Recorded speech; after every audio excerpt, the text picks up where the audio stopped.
আপনি নিশ্চয়ই বৃষ রাশির জাতক বা জাতিকা, তাই এই ভিডিওতে ক্লিক করেছেন আর জানতে চাইছেন আগামী বছর মানে 2025 সাল কেমন যেতে চলেছে।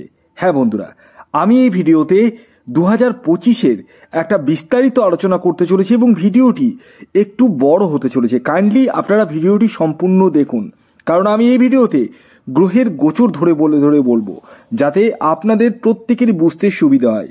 হ্যাঁ, অনেক ভিডিও ইউটিউবে দেখেছেন, আমার ভিডিও দেখার পর আশা করি আপনারা একদম নিট অ্যান্ড ক্লিন জলের মতো স্বচ্ছ হয়ে যাবে আপনাদের এই 2025 কেমন যাবে তা নিয়ে। হ্যাঁ, অর্থাৎ এই বছরে মূল 4টি প্ল্যানেট তার রাশি পরিবর্তন করছে।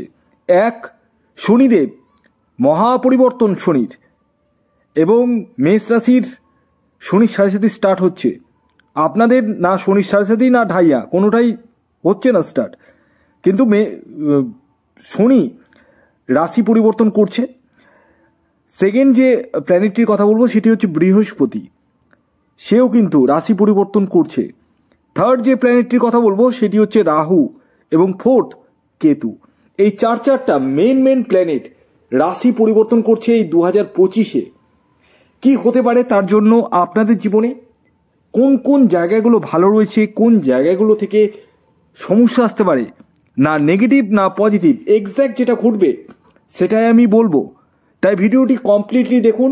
আপনাদের কাছে আমার বিনীত অনুরোধ, যারা চ্যানেলে নতুন রয়েছেন তারা অবশ্যই চ্যানেলটিকে সাবস্ক্রাইব করে রাখুন। আর যারা আমার সাথে পরামর্শ করবো ভাবছেন তারা স্ক্রিনে দেওয়া হোয়াটসঅ্যাপ বুকিং নাম্বারে যোগাযোগ করতে পারেন।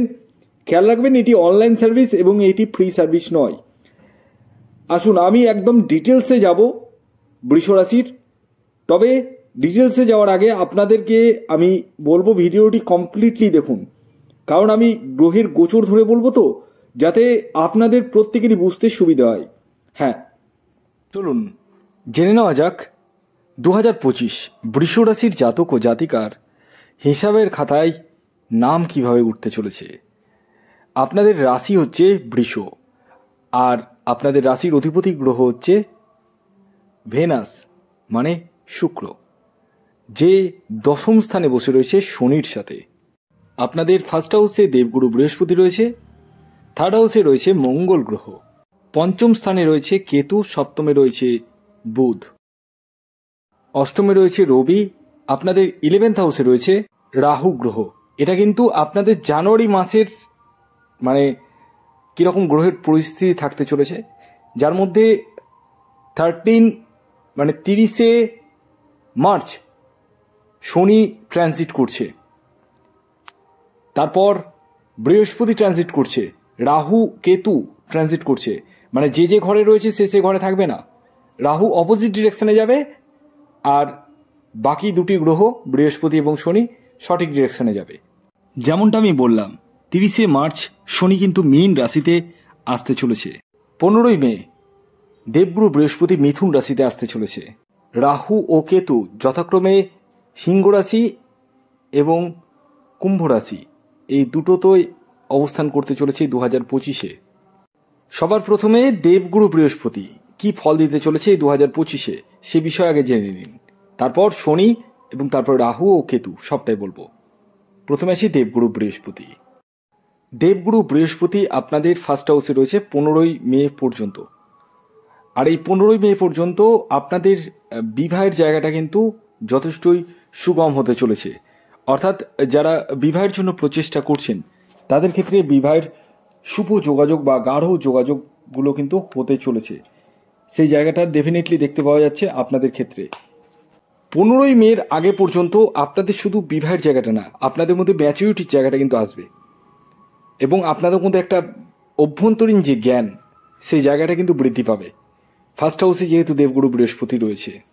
এছাড়াও যারা উচ্চশিক্ষা করবো ভাবছেন তাদের ক্ষেত্রে খুবই শুভ, সন্তান প্রাপ্তির জন্য যারা এগোতে চাইছেন তাদের ক্ষেত্রে খুবই শুভ। এছাড়াও প্রেমের জায়গাটা শুভ, কারণ 5th হাউসে কিন্তু এই দেবগুরু বৃহস্পতির দৃষ্টি পড়ছে, যা কিনা গঙ্গা জলের মতো পবিত্র করছে। 15 তারিখে যখন দেবগুরু বৃহস্পতি ফার্স্ট হাউস থেকে সেকেন্ড হাউসে যাবে তখন আপনাদের মধ্যে কিন্তু চেঞ্জেস আসবে। সেকেন্ড হাউস মানে ধনের জায়গাটা দেখায়, বাণীর জায়গাটা দেখায়, মানে আপনি কী রকম কথা বলছেন, প্রেজেন্টেশন, এবং কুটুম্বের জায়গাটা দেখায়। মানে সেই জায়গাগুলো কিন্তু বৃদ্ধি পাবে।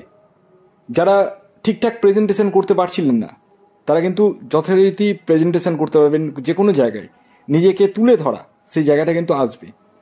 এবং প্রচুর অর্থ কিন্তু আপনারা মানে একত্রিত করতে পারবেন এবং সেভিংস করতে পারবেন, সেই জায়গাটাও কিন্তু আসছে 15 মের পরবর্তী সময়। সেই জায়গাটা কিন্তু আসতে চলেছে।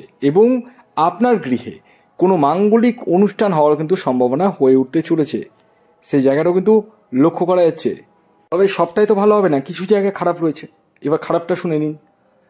প্রথমত, দেবগুরু বৃহস্পতি যখন সেকেন্ড হাউসেই চলে যাবে তখন ক্ষেত্রে কিন্তু আপনার পরিবারের সঙ্গে বা আপনার কলিকের সঙ্গে, বন্ধু বান্ধবের সঙ্গে, যারই সাথে হোক, আপনাদের মতবিরোধ বা মত পার্থক্য তৈরি হওয়ার সম্ভাবনা রয়েছে এবং একটু ঝুট ঝামেলায় জড়িয়ে পড়ার সম্ভাবনা কিন্তু রয়েছে। একটু কেয়ারফুল থাকবেন, অর্থাৎ মাথাকে ঠান্ডা করে চলতে হবে। কে কি বললো এক কান দিয়ে ঢুকাবেন, এক কান দিয়ে বের করবেন। নিজের ফোকাসটা কিন্তু ঠিক রাখতে হবে, মানে আমি কি করছি সেই ফোকাসটা কিন্তু ঠিক রাখতে হবে। এবং এছাড়াও আরেকটি জায়গা আমি খারাপ দেখতে পাচ্ছি, সেটা হচ্ছে লোন। কোনো ক্ষেত্রে আপনারা কিন্তু লোনেও পড়ে যেতে পারেন, ঋণ হওয়ার সম্ভাবনা কিন্তু রয়েছে।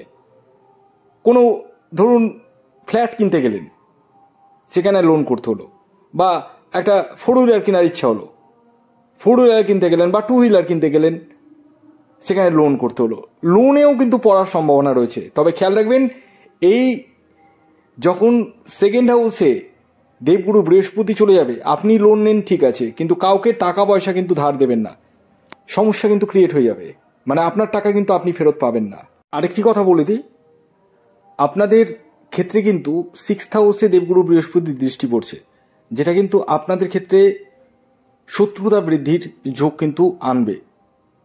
এবং ঋণের কথা আমি অলরেডি বলে দিয়েছি। ঋণ এবং রোগ, মানে বিশেষ করে ডাইজেস্টিক সমস্যা আসার কিন্তু সম্ভাবনা রয়েছে। খাওয়া দাওয়ার বিষয়ে কিন্তু একটু কেয়ারফুল হতে হবে আপনাদেরকে। এরপরে আসি শনির মানে অবস্থান। দেখুন, শনি কিন্তু আপনাদের ভাগ্যেরও মানে গ্রহ এবং কর্মেরও। এবং 30শে মার্চ শনি কিন্তু 11th হাউসে যাচ্ছে। 11th হাউস থেকে কিন্তু অনেক কিছুই দেখানো হয়। 11th হাউস আমাদের প্রফিটকে দেখায়, আমাদের ডিজায়ারকে দেখায়। তো যখন 9th-এর লর্ড এবং 10th-এর লর্ড শনিদেব 11th-এর সাথে কানেকশন হয়ে যাচ্ছে, তখন ক্ষেত্রে কিন্তু আপনাদের প্রফিট গেইন হবে, প্রফিটের জায়গাটা কিন্তু বৃদ্ধি পাবে। এবং দীর্ঘদিনের কোনো স্বপ্ন পূরণ, মানে প্রচুর দিন ধরে আপনি ভেবে রেখেছেন এটা করবেন কিন্তু করতে পারেননি, সেটা কিন্তু করে ফেলবেন। কারণ আপনাদের শনির 7.5-ও চলছে না, ঢাইয়াও চলছে না। অতএব শনির কাছ থেকে কিন্তু পজিটিভ রেজাল্টটাই কিন্তু পাবেন। এছাড়াও একটা জিনিস এখনই ডায়েরিতে নোট করে নিন, 30শে মার্চের পরবর্তী সময়ে আপনারা যে কোনো ধরনের লোহা বা কোনো প্রোডাক্ট, প্রতিটা জিনিসই তো লোহা তো থাকেই, লোহার জায়গাটা থাকে। যেমন গাড়ি আপনি কিনতে পারেন বা ফ্ল্যাট বুকিং করতে পারেন, ফ্ল্যাটেও ক্ষেত্রে কিন্তু লোহা লাগছে, লোহা ছাড়া তো ছাদ ঢালাই হয় না, এটাও করার সম্ভাবনা রয়েছে। এবং মানে কোনো কিছুতে ইনভেস্ট করা, মানে হিউজ একটা অ্যামাউন্ট, সেই জায়গাটা কিন্তু হয়ে উঠতে চলেছে আপনাদের। এছাড়াও যাদের এই ইম্পোর্ট এক্সপোর্টের বিজনেস রয়েছে, ম্যানুফ্যাকচারিং বিজনেস রয়েছে, তাদের ক্ষেত্রে কিন্তু খুবই শুভ। লোহা নিয়ে যারা বিজনেস করছেন খুবই শুভ। যাদের তেলের মিল রয়েছে খুবই শুভ। এবং কালো জাতীয় কোনো প্রোডাক্টের বিজনেস করছেন, সেটা চাও হবে, কারণ শনি চাওটাও দেখায়। চায়ের দোকান যদি থাকে ডেফিনেটলি ভালো হয়ে যাবে। আপনাদের লাভের জায়গাটা কিন্তু আসবে, মূলধন একত্রিত করতে পারবেন 30শে মার্চের পরবর্তী সময়। 18ই আগস্ট রাহু ও কেতু তার রাশি পরিবর্তন করছে। রাহু 10th হাউসে আসতে চলেছে। এতে আপনাদের অনলাইন যে কোনো কিছু মানে বিজনেস বলুন, স্মার্ট ওয়ার্ক বলুন, হার্ড ওয়ার্ক না স্মার্ট ওয়ার্ক, সেই জায়গাটা কিন্তু বৃদ্ধি করবে এবং আকস্মিক অর্থপ্রাপ্তি জায়গাটা কিন্তু এনে দেবে। এছাড়াও রাহু আপনাদের মধ্যে কিন্তু মানে একটু চালাক নেচার, মানে নিজের কাজটাকে কি করে গুছিয়ে নেব, নিজেরটাকে ভালো করে নেব, সেই জায়গাটা কিন্তু এনে দেবে।